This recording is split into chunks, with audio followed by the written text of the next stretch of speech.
അപ്പൊ ഇപ്പത്തെ തിരിച്ചു മറുപടി കൊടുക്കും. ഞാൻ അധികം പറയണ്ടല്ലോ. ഇങ്ങനെ ഓരോന്നും ഓരോ ജീവികളും പുറപ്പെടുവിക്കുന്ന ശബ്ദങ്ങളെ ഒന്ന് ആലോചിച്ചു നോക്കുക. സന്ധ്യയായി പഴയ നാളിലാണെങ്കിൽ എന്റെയൊക്കെ നാട്ടിൽ നിഷ ടീച്ചറൊക്കെ ചെറുപ്പത്തില് സന്ധ്യക്ക് ഒരൊച്ച. ഇപ്പൊ അതൊക്കെ കുറവാണ്. കുറച്ച് കാലൊക്കെയുള്ള എന്നാണെന്ന് അറിയില്ല, അറിയുന്നവരുണ്ടാവേ, എല്ലാവർക്കും അറിയില്ല എന്നല്ല. അപ്പൊ ഇതൊക്കെ ഒന്ന് പരിചയപ്പെടുക എന്നാണ് ഇവിടെ ഉദ്ദേശിച്ചത്. ഇവിടെ രേഖയും ഒരു ശൃംഖലയും ഉണ്ട്. ഒരു കവിത എഴുതുമ്പോൾ കവിതയുടെ വരയിൽ അവസാനം ചെറിയൊരു വരയിട്ടാൽ അത് ശൃംഖലയാണ്. എന്നാൽ വാക്യത്തിന് മധ്യ വലിയൊരു വരയിട്ടാൽ അത് രേഖയാണ്. ഇങ്ങനെയുള്ള വ്യത്യാസം പണ്ട് ഇങ്ങനെയുള്ള എഴുത്തും ഇതൊന്നും ഇല്ലാതിരുന്ന കാലഘട്ടത്തില് പല എഗ്രിമെന്റും പല കാര്യങ്ങളും എഴുതി വെച്ചിരുന്ന നികുതങ്ങളുണ്ട്. കല്ലിനോട് എഴുതി വെച്ച ഈ വേണം അമ്പലത്തൊക്കെ ഉണ്ട്, കേട്ടില്ല? അപ്പൊ അങ്ങനെ പിന്നെ ഒരുപാട് എഴുത്തുകളുള്ള പിന്നെ ചുമര് നിറയെ എഴുത്തുള്ള കുറെ അമ്പലങ്ങൾ ഞാൻ കണ്ടിട്ടുണ്ട്. അപ്പൊ അതിൽ എഴുതിയത് വിക്രമരാമൻ എന്നുള്ള രാജാവ്, പൂക്കുല സോമൻ, തായത്ത് ചാത്തൻ കണ്ണൻ എന്നിവയുള്ള രണ്ടാൾക്കാർക്ക് അമ്പലത്തില് പിന്നെ വിളക്ക് കത്തിക്കുന്നതിനും അവിടുത്തെ ചെലവിലേക്കായിട്ട് ആയിരം വയൽ എന്നിവയുള്ള വയൽ എഴുതി വെച്ച എഗ്രിമെന്റ് ആണത്. അതിനകത്ത് പറയുന്നുണ്ട്, ഈ വയലിന് കന്നുകാലികളെ ഇറക്കിവിട്ട് കൃഷി നശിപ്പിക്കുന്നവർ രാജകോപത്തിന് വിധേയരായിരിക്കും എന്നൊക്കെ. അതേപോലെ തന്നെ അതിന്റെ ഒരു പള്ളിയുണ്ട്. ആ പള്ളി പണ്ട് കപ്പല് നിർത്തി പിന്നെ പോയിരുന്ന കപ്പലിന്റെ ഒരു ഇടത്താവളായിരുന്നു എഴുതുക. അന്ന് നമ്മള് ചില റോഡ് സൈഡിലുള്ള അമ്പലത്തിലെ പള്ളിയിൽ നന്നായി കവിത എഴുതുന്ന എങ്ങനെയാണ് കവിത എഴുതേണ്ടതെന്ന് പഠിച്ചുകൊണ്ട് കവിത എഴുതുക. നിങ്ങൾ പാഠഭാഗത്ത് വരുന്ന ആക്ടിവിറ്റീസ് എങ്ങനെയാണ് കവിതയാക്കി മാറ്റുന്നത് എന്ന കവിതാ രചനയുടെ ടെക്നിക്കാണ് നിങ്ങൾക്ക് പറഞ്ഞത്. അതിനുശേഷം ടീച്ചർ പറയും എങ്ങനെ കവിത എഴുതുന്ന വിഷയം ഒന്ന് കേൾക്കാം. ടീച്ചർ പേരറിയാലോ? പേര് കേട്ടില്ലേ?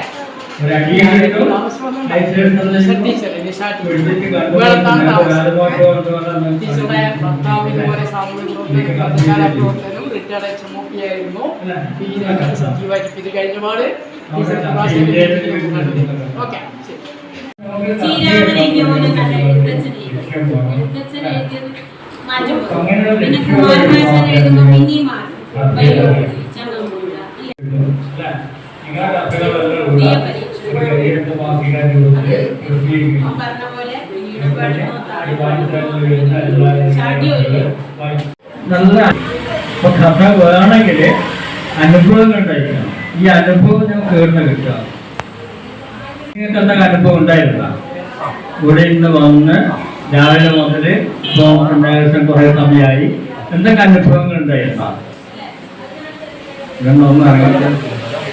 എന്തൊക്കെ അനുഭവം ഉണ്ടായിരുന്നു? ഇന്ന് രാവിലെ വായിച്ച് ഒരു ചായയും ഒരു തിന്നുന്ന പോലെയാവുന്ന അതുമാത്രം അനുഭവങ്ങള്.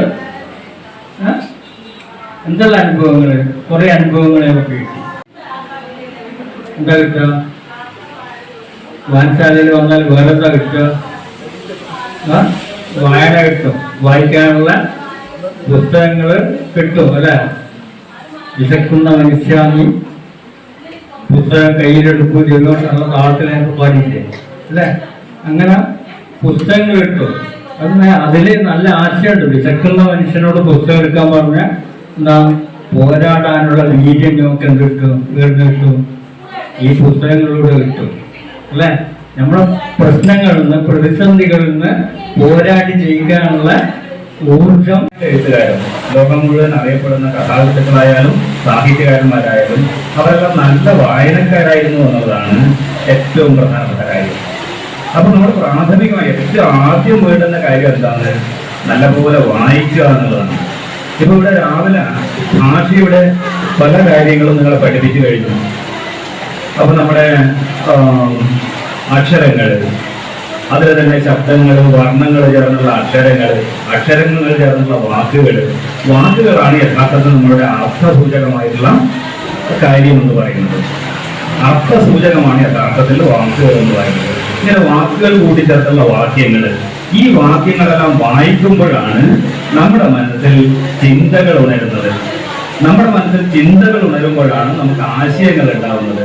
അങ്ങനെ ആശയങ്ങൾ ഉണ്ടാകുമ്പോഴാണ് നമുക്ക് കഥകൾ എഴുതാൻ സാധിക്കുക. അപ്പോൾ കഥകൾ എഴുതണമെങ്കിൽ ഞാൻ പറഞ്ഞതുപോലെ നല്ലപോലെ വായിക്കണം, നല്ല വായനാനുഭവം ഉണ്ടാവണം. അപ്പോൾ അതോടൊപ്പം തന്നെ നമുക്ക് നല്ല ഭാവന ഉണ്ടാവണം, അതുപോലെ തന്നെ കലാകൗശലവും ഉണ്ടാവണം. ഈ കലാകൗശലമാണ് പല എഴുത്തുകാരെയും പ്രശസ്തരാക്കി മാറ്റിയിട്ടുള്ളത്. വൈക്കം മുഹമ്മദ് ബഷീറിനെ പറ്റി കേട്ടിട്ടുണ്ടല്ലോ നിങ്ങൾ? വൈക്കം മുഹമ്മദ് ബഷീർ നമുക്കെല്ലാം പ്രിയപ്പെട്ട കഥാകാരനാണ്. അദ്ദേഹത്തിന്റെ അനുസ്മരണം ഈ ജൂലൈ 5-ാം തീയതി വരുന്നുണ്ട്. വൈക്കം മുഹമ്മദ് ബഷീർ ജനിച്ചത് 1908-ലാണ്, മരണപ്പെട്ടത് 1994 ജൂലൈ 5-ാം തീയതിയാണ്. 1994 ജൂലൈ 5-ാം തീയതിയാണ് മലയാളത്തിന്റെ പ്രിയപ്പെട്ട കഥാകാരനായിട്ടുള്ള വൈക്കം മുഹമ്മദ് ബഷീർ മരണപ്പെട്ടത്. അദ്ദേഹത്തിന്റെ ചരമദിനമാണ് നമ്മൾ അദ്ദേഹത്തിന്റെ ഓർമ്മ ദിനമായി അനുസ്മരണം നടത്തുന്നത്. അപ്പോൾ വൈക്കം മുഹമ്മദ് ബഷീറിന്റെ പ്രത്യേകത എന്തായിരുന്നു? അദ്ദേഹം നല്ല കഥാകാരനാണ്. അദ്ദേഹത്തിന്റെ പ്രത്യേകത എന്താണ്? അദ്ദേഹം നമ്മോട് കഥ പറയുന്ന രൂപത്തിലാണ് അദ്ദേഹം കഥകൾ എഴുതിയിരുന്നത്. കഥ പറയുന്ന രൂപത്തിലാണ്. അദ്ദേഹം വ്യാകരണത്തെ പറ്റിയൊന്നും ആദ്യം ചിന്തിച്ചിരുന്നതേയില്ല. വ്യാകരണം അദ്ദേഹം പറഞ്ഞത് വളരെ വിജ്ഞാനീയതരായി അദ്ദേഹം പറഞ്ഞത് എനിക്ക് വ്യാകരണങ്ങൾ അറിയില്ല എന്നുള്ളതാണ്. അദ്ദേഹം നമസ്കാരം. മയിൽ ചിലമ്പുലിയിലെ കൂട്ടുകാർ അവതരിപ്പിക്കുന്ന മലയാള വിഭജിക ഒരു കവിതാമാലിക. കേരളം വിവിധ ഐതിഹ്യങ്ങളിലൂടെ മധുരപൂർണ്ണ മുത്തശ്ശി കഥകളിലൂടെ നാം അറിയുന്ന കേരളം. സമത്വ സുന്ദരവും പ്രകൃതി രമണീയവുമായ ആ കേരളത്തെ പറ്റി കാതോട് കാതു പകർന്ന് പാടിപ്പതിഞ്ഞ ഒരു നാടൻ പാട്ട്.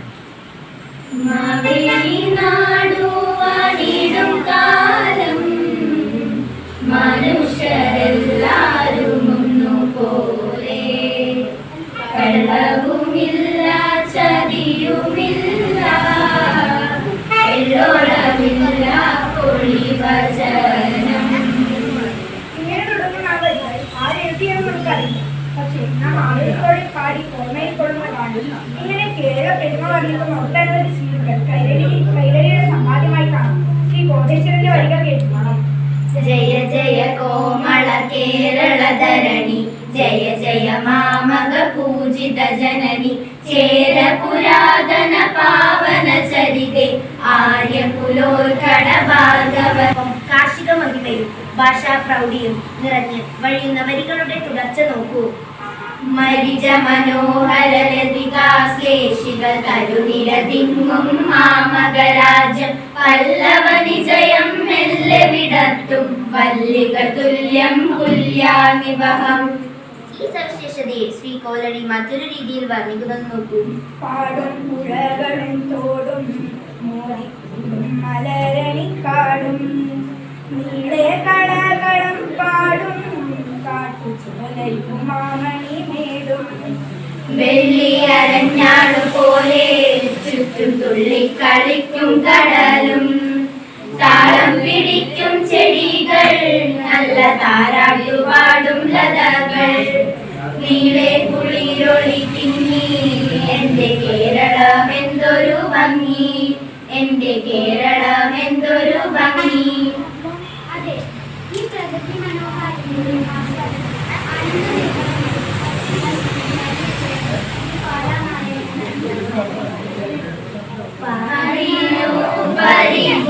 ചാത്തിടും ഭാരതത്തിന്റെ ചിത്രകം, കേരളം വിളങ്ങുന്നു കോമളം കേരവൃക്ഷക സങ്കുലം.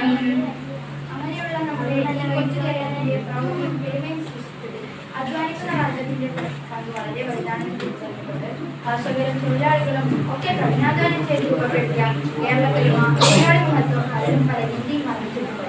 ശ്രീ ചങ്ങമ്പുഴയുടെ ഈ നാടുകളിൽ കളിക്കൂ പിൻപേ പോകും സുഹൃത സ്വരൂപമേ, നിന്നെ ഞാൻ നമിക്കുന്നു. പൊരിവെയിലിന്റെ യുഗ്രമാം തപസ്സല്ലേ, നിറയെ കതിർക്കുല ചുടിപ്പൂനൽ പാടത്തെ. അന്ന് അഭിമാനം കൊണ്ട് ഒരു പൈതൃകം നമുക്കുണ്ടായിരുന്നു.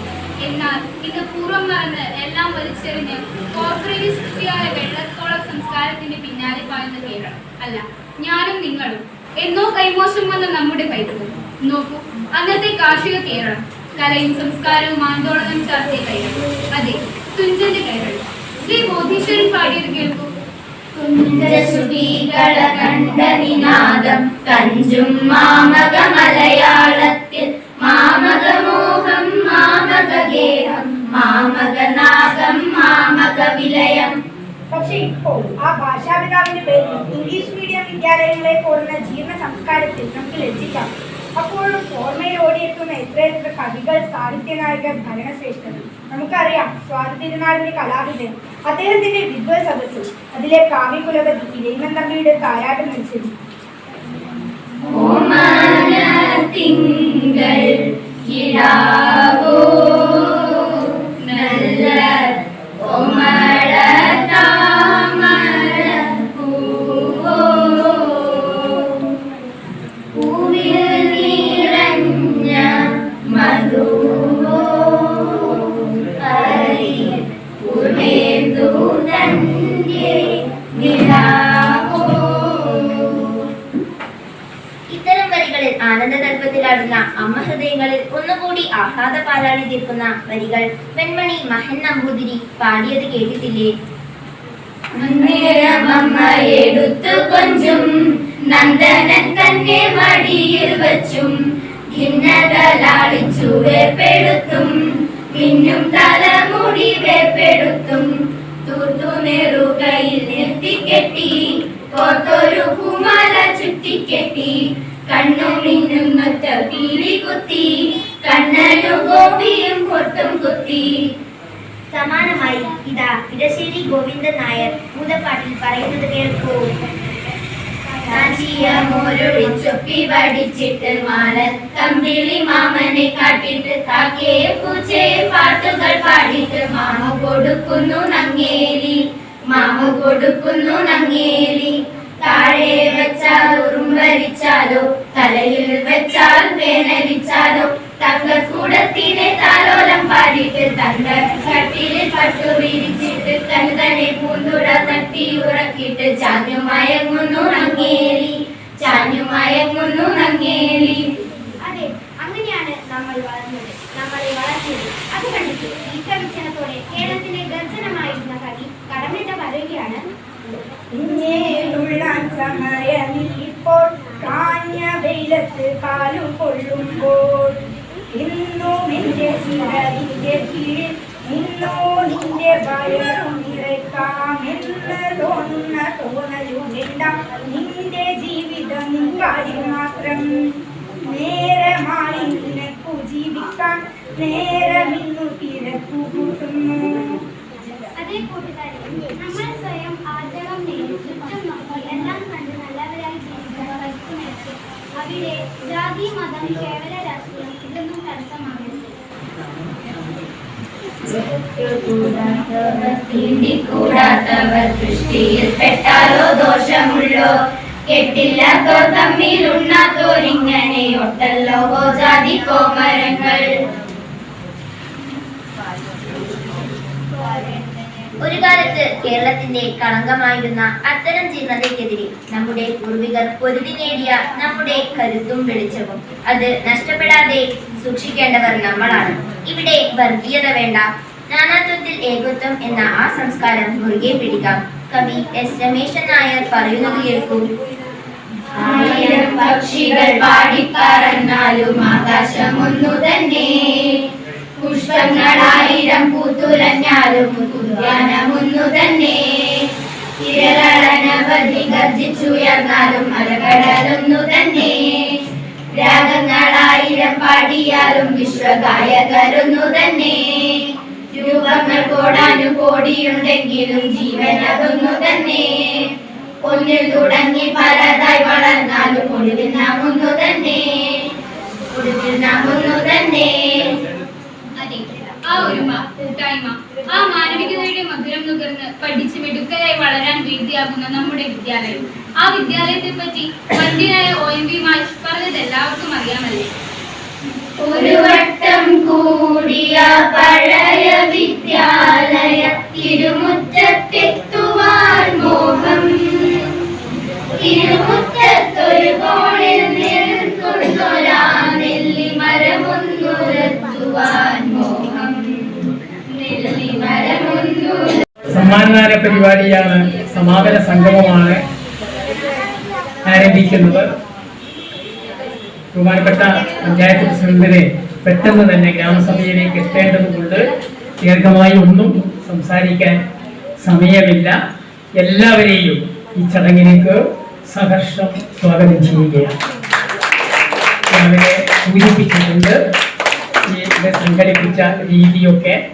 ഇവിടെ ഇന്ന് നടക്കുന്നത് 2 പ്രധാനപ്പെട്ട ചടങ്ങുകളാണ്. ഒന്ന്, നേരത്തെ നാമമാത്രമായ ഒരു കേശവാട് ചിരുതയ്യമ്മ മയ്യിലിക്കലിയളം സ്മരണാർത്ഥം എന്ന പേരിൽ ചിലമ്പൊലി ഏർപ്പെടുത്തിയതാണ്.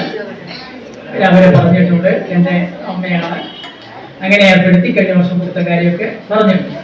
അപ്പോൾ ആ ഉപഹാര സമർപ്പണവും തുടർന്ന് ഇന്ന് നമ്മളിവിടെ നടത്തിയ സർഗ രചനയിൽ, അതായത് ഭാഷാക്കളരിയിൽ പങ്കെടുത്ത് സർഗ രചനയിൽ മികവ് പുലർത്തിയ 5 കൂട്ടുകാരിയുമാണ് ഇവിടെ വെച്ച് അനുമോദിക്കുന്നത്.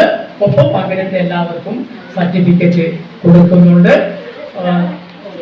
കൂടാതെ നേരത്തെ ഇവിടെ ശരിയായ രീതിയിലല്ല, തൃപ്തമല്ല പരിപാടി അവതരിപ്പിച്ചത് കുട്ടികൾക്ക്, എനിക്കല്ല, ഞങ്ങൾക്കല്ല, കുട്ടികൾക്ക് തൃപ്തി വന്നിട്ടില്ല എന്നാണ് ഞാൻ വിചാരിക്കുന്നത്. കാരണം മൈക്കിന്റെ പ്രശ്നമുണ്ട്, സ്ഥലപരിമിതിയുണ്ട്, അവർക്ക് നന്നായി അവതരിപ്പിക്കാൻ കഴിയുന്നില്ല. വളരെ മനോഹരമായി നറേഷൻ വെച്ച് അവതരിപ്പിക്കാവുന്ന കവിതാമാലികയാണ്.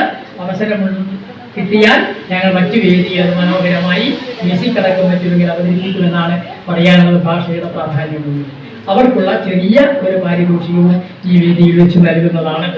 ഇവിടെ പറയാനുള്ളത്, നമ്മുടെ ഈ ചടങ്ങിന്റെ മുഖ്യാതിഥിയായി എത്താമെന്ന് ഏറ്റത് ആദരണീയനായ MLA KV സുമേഷ് ആയിരുന്നു. തീർച്ചയായും എടുത്തതാണ്. അമ്മ എന്ന വിഷയത്തിലൂന്നി കവിത എഴുതി ഇന്ത്യൻ ബുക്ക് ഓഫ് റെക്കോർഡ്സിൽ കുരിപ്പുഴ ശ്രീകുമാറിനോടക്കമുള്ള കവികളോടൊപ്പം ആ പുസ്തകത്തിൽ ഇടം നേടിയ പ്രിയപ്പെട്ട സഹോദരി, എൻ്റെ പ്രിയപ്പെട്ട സഹോദരിയാണ്. നല്ലൊരു ലൈബ്രറിയനാണ് സ്മിത. തൽക്കാലം പഠിപ്പം നിരീക്ഷണം പറയാൻ സ്മിതയെ കൂടി ആദരിക്കുന്നുണ്ട്. നമുക്ക് എല്ലാവർക്കും വേണ്ടി ഭാഷാമൂർത്തവേദി ആദരിക്കുന്നുണ്ട്. സ്മിതയെയും സ്വാഗതം ചെയ്തുകൊണ്ട് ഈ ചടങ്ങിൽ കാരനായിട്ടുള്ള ഈ ഇതിന്റെ സംഘാടനം നമുക്ക് നോക്കൂ, എത്ര മനോഹരമായ സംഘാടനം. നെയ്ച്ചോറും ഇറച്ചിയും ഒക്കെ തന്ന് വളരെ ആകർഷകമായി, എത്ര ഉയർത്തിയാലും മതിയാകില്ല ഗ്രന്ഥശാലയുടെ പ്രവർത്തകരെ. അത്രയും ആകർഷകമായ കൃത്യമായ ഇതിന്റെ സംഘാടനം നിർവഹിച്ച് ചുക്കാൻ പിടിച്ച സെക്രട്ടറി വിജയനടക്കമുള്ളവരും മറ്റു പ്രവർത്തകരും അവിടെ നിൽക്കുന്നുണ്ട്.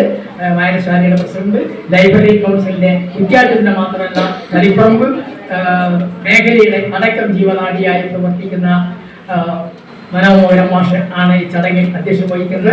ബഹുമാനപ്പെട്ട കൃഷ്ണമാഷിന്റെ സ്വാഗതം പറഞ്ഞു കഴിഞ്ഞു. കൃഷ്ണമാഷ് വന്നിട്ടുണ്ട്. മനോഹരം മാഷെ അധ്യക്ഷ സ്ഥാനത്തേക്ക് സാദരം ക്ഷണിച്ചുകൊണ്ട് ഈ ചടങ്ങ് നിർവഹിക്കുന്നതിന് വേണ്ടി അഭ്യർത്ഥിക്കുകയാണ്.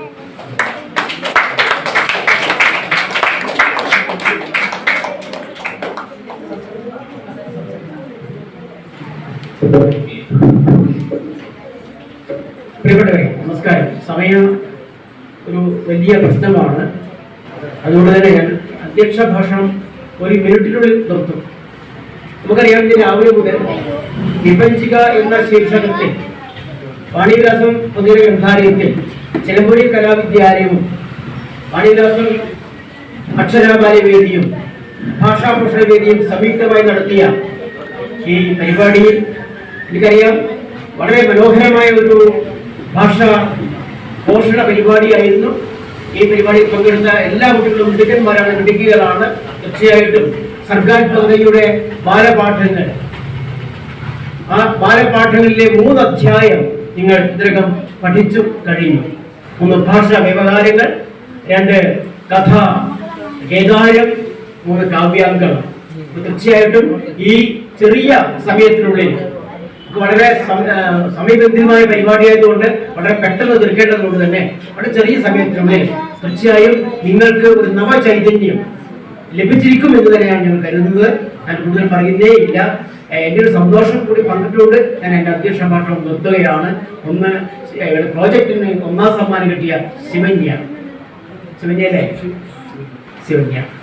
ശിവന്യ എനിക്ക് അറിയില്ല, പക്ഷേ ശിവന്യയുടെ അമ്മയെ എനിക്കറിയാം.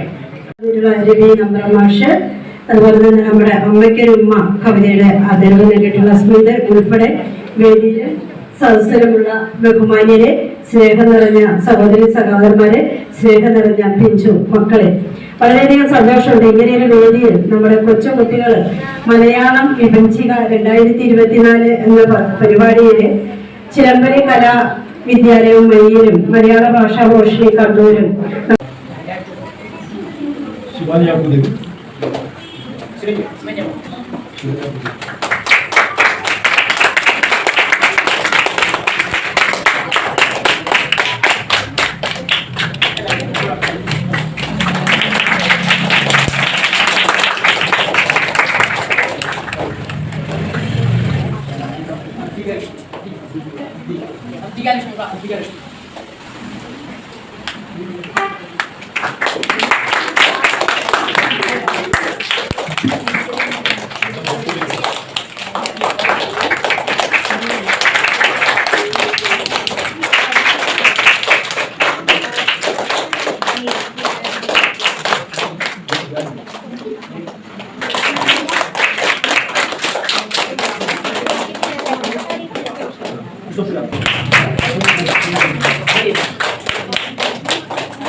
മാണികരാസം പൊതുജന വായനശാല ഗ്രന്ഥാലയം, ചിലമ്പലി കലാവിദ്യാലയം മയ്യൽ, മലയാള ഭാഷാ ഭോഷണവേദി കണ്ണൂർ ഇവരുടെ സംയുക്ത ആഭിമുഖ്യത്തിൽ മലയാള വിഭജിക 2024 എന്നുള്ള പരിപാടിയാണ് നടന്നത്.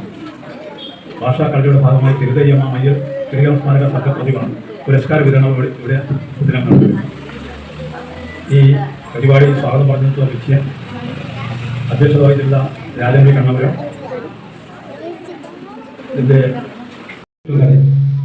തന്റെ ഗുരുനാഥ തുല്യനെ സ്നേഹിച്ച ലക്ഷ്മണമാഷാണ് മുഴുവൻ കാര്യങ്ങൾ പറഞ്ഞത്. ഒരു 35 വർഷത്തെ ഞങ്ങൾ തമ്മിൽ ബന്ധം. ആ മാഷ് ഞാനൊക്കെ ഈ വയ്യലും കുട്ടിയായിട്ട് പ്രദേശത്തും പാടുന്ന കുട്ടികൾക്ക് വരുന്ന ഒരു നിങ്ങളെ പോലെ ഒരു കൂട്ടുകാരാണ്.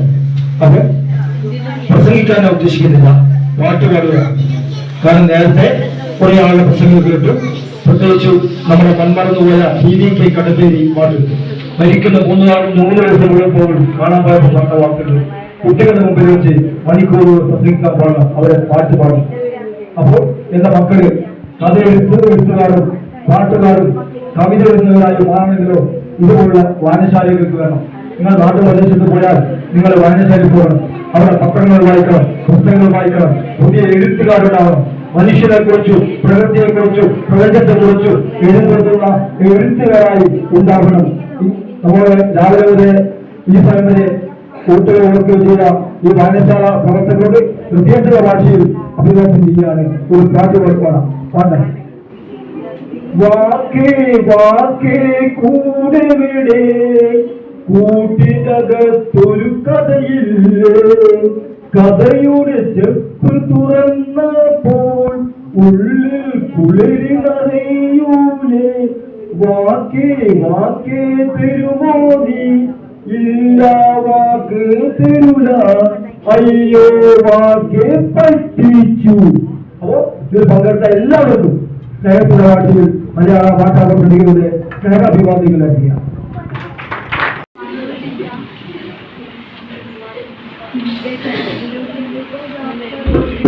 നമ്മുടെ പരിപാടിയുടെ സമാപന ഘട്ടത്തിലേക്ക് പ്രവേശിക്കുകയാണ്. ബാക്കിയുള്ള സമ്മാനങ്ങളുണ്ട്. ആ സമ്മാനങ്ങൾ ഏറ്റുവാങ്ങാൻ അർഹരായ കുട്ടികളെ ക്ഷണിക്കുകയാണ്. ഈ സമ്മാനങ്ങൾ നൽകുന്നത് നമ്മുടെ പ്രിയപ്പെട്ട ലക്ഷ്മണമാഷ്.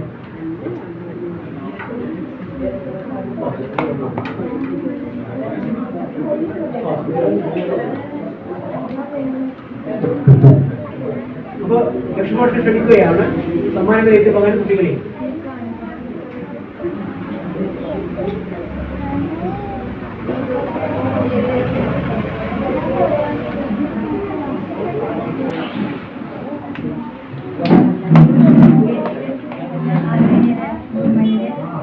പ്രിയപ്പെട്ട കുട്ടികളെ, അതിലേറെ പ്രിയപ്പെട്ട എന്റെ നാട്ടുകാരെ, ഇവിടെ ഇന്ന് അനുമോദനം ഏറ്റുവാങ്ങിയിട്ടുള്ള ആരെക്കാളും കാരണം എന്താ പറയാ, ഇത് എന്റെ ജന്മനാടാണ്. ഈ നാട്ടില് മാത്രമല്ല ഈ ഒരു വായനശാല എന്റെ ആദ്യത്തെ വായനശാല. ഞാൻ ഈ വായനശാലയിൽ നിന്ന് പുസ്തകം എടുത്തിട്ടാണ് ആദ്യമൊക്കെ വായിക്കാറ്. വീട് കുറച്ച് ദൂരെയാണ്, അതുകൊണ്ട് തന്നെ എപ്പോഴെപ്പോഴൊന്നും വരില്ല. അതുകൊണ്ട് എനിക്കൊരു വീട്ടിൽ ഒരു സൗകര്യം ഉണ്ടായിരുന്നു. ആ വീട്ടിൽ ഏത് സമയത്തും തന്നെ പുസ്തകം എടുക്കാനും അവിടുത്തെ പുസ്തകങ്ങൾ മുഴുവൻ വായിക്കാനും അവിടെയുള്ള എല്ലാ മാഗസീൻസ് ആയാലും എന്ത് പുസ്തകമായാലും എനിക്ക് അവിടെ ചെന്ന് അവിടുത്തെ അലമാരയിൽ ചെന്ന് പുസ്തകം എടുത്ത് വായിക്കാനുള്ള ഒരു സ്വാതന്ത്ര്യം എനിക്ക് തന്നു. അത് വേറെ ആരുമല്ല, അവിടുത്തെ ഒരു മകളെ പോലെ കണ്ട് അവിടുത്തെ ഒരു കുട്ടിയായി കണ്ട് നമുക്ക് അനുവാദം തന്നത് മനോമോഹൻ മാഷിന്റെ വീട്ടിൽ ഏത് സമയം പോയും പുസ്തകം എടുത്ത് വായിക്കാനുള്ള ഒരു സ്വാതന്ത്ര്യം അന്നും ഇന്നും എനിക്കുണ്ട്, അവിടുത്തെ ഒരു കുട്ടിയെ പോലെ. അതുപോലെ തന്നെയാണ് ഈ നാട്ടിലെ ഏതൊരു വീട്ടിലായാലും എനിക്കുള്ള ഒരു സ്വാതന്ത്ര്യം എന്ന് വെച്ചാൽ ആ വീട്ടിലെ ഒരു കുട്ടിയായാണ് എന്നെ എല്ലാവരും കാണുന്നത്. ആ ഒരു സ്നേഹത്തോടെ തന്നെ ഇന്നും ഈ നാട് എന്നെ ഏറ്റെടുക്കുന്നുണ്ട്. പിന്നെ കവിതയെ പറ്റി പറയുകയാണെങ്കിൽ അമ്മയ്ക്കൊരു നമ്മളൊരു കവിത ഗ്രൂപ്പിൽ വന്നതാണ്. അമ്മയെ കുറിച്ച് ഒരു കവിത എഴുതാൻ വേണ്ടി വന്നു ആരും. അപ്പൊ അവിടെ ക്ഷണിച്ചത് അമ്മയെ കുറിച്ച് എഴുതാനാണ്. അമ്മ മാത്രമാണ് പ്രമേയമായിട്ടുണ്ടായിരുന്നത്, അതിനെ പറ്റി എഴുതാനാണ് പറഞ്ഞത്. അപ്പൊ അങ്ങനെ അപേക്ഷ നമ്മൾ കവിതകൾ എഴുതി അയച്ചു. അതിൽ നിന്ന് ഇഷ്ടപ്പെട്ട എല്ലാ ക്ലാസ്സും പിന്നെ കഥ എഴുതാനൊക്കെ പറഞ്ഞു. അതേപോലെ ഞാൻ കഥ എഴുതിയിട്ടുണ്ട്. പിന്നെ ഇവിടുന്ന് എനിക്ക് ഒരു ഫ്രണ്ട് കിട്ടി, ശിവന്യക്കാണ് ഫസ്റ്റ് കിട്ടിയെന്ന് നമുക്കറിയാം. ഇവിടെ വന്നിട്ടാണ് നമ്മൾ പരിചയപ്പെടുന്നത്. ഇങ്ങനെ ഒരു ഫ്രണ്ടും കിട്ടി. എല്ലാവരും എന്റെ ഫ്രണ്ട്സാണ്. പിന്നെ നന്മയുള്ള നാട്ടിലെ നല്ല വായനശാല ഉണ്ടാവുന്നു. എന്റെ എല്ലാ അക്ഷര കൂട്ടുകാർക്കും ഒന്നുകൂടി ഞാൻ നന്ദി പറഞ്ഞുകൊണ്ട് നിർത്തും. പ്രിയപ്പെട്ട കുട്ടികളെ, പ്രിയപ്പെട്ട സഹോദരന്മാരെ, എന്താ പറയേണ്ടതെന്നറിയില്ല. ഒരുപാട് സന്തോഷമുണ്ട്. ഇവിടെ ഇങ്ങനെ ഒരു അക്ഷരക്കൂട്ടം, ഒരു ഭാഷയെ പ്രോത്സാഹിപ്പിക്കാൻ വേണ്ടി നമ്മുടെ വായനശാല വേദിയായിരിക്കുന്നു. ഇതിനപ്പുറം എന്ത് അഭിമാനമാണ്, എന്ത് സന്തോഷമാണ് നമുക്ക് ആവശ്യം, മലയാളി എന്ന രീതിയിൽ അല്ലേ? അപ്പോ വരാൻ എനിക്ക് എന്താ പറയാ, ഇന്നും രാവിലെ മുതൽ ഇവിടെ പങ്കെടുക്കണമെന്ന് ആഗ്രഹം ഉണ്ടായിരുന്നു. ഭാഷയെ സംബന്ധിച്ചൊരു പരിപാടി ആയിരുന്നു.